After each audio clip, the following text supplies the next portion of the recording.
Labas visom. Šioje trumpoje video pamokoje aš jums noriu parodyti, kaip sujungti štai tokį storą siūlą. Turbūt ne vieną jūsų gąsdina mintis, jeigu reiktų megzti iš tokio storo siūlo, tai kaip sujungti, kad nebūtų mazgų. Tai mums reikės kempinėlės. Geriau būtų, kad būtų tiesus paviršius, bet tiesiog namie turėjau štai tokią groblėtą. Tada reikės mums adatos skirtos vilnos vėlimui. Jis tokia yra speciali adata, galite rasti bet kurioje rankdarbių parduotuvėje. Reikės žirklių, na ir siūlą, kurį sujungsime. Šiek tiek atskiriam tiesiog iš akės, nes kadangi siūlas yra suktas kaip vilna sluoksna, nuo vieno galo nukirpam iš akės, nuo kito galo nukirpam.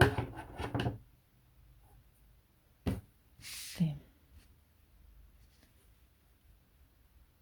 Ir sudedam.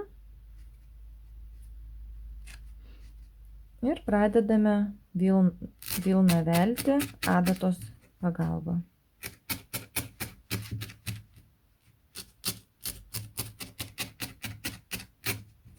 Batymo būdu.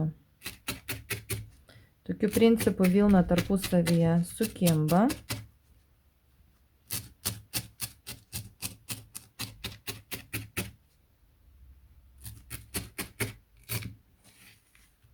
Galim dar tarp rankų šiek tiek pavolioti.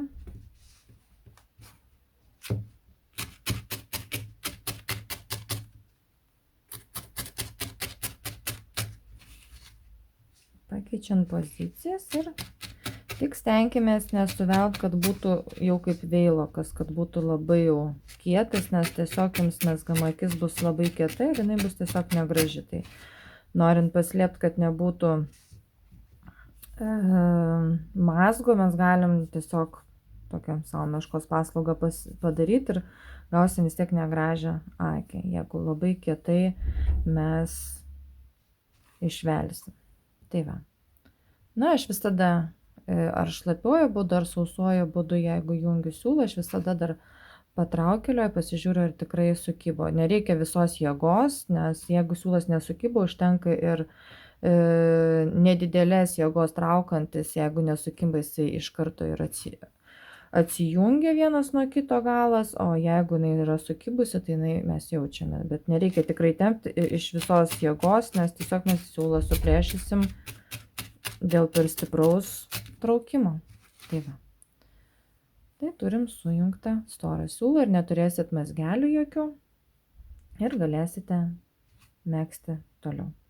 Tai ačiū, kad žiūrėjote ir ate.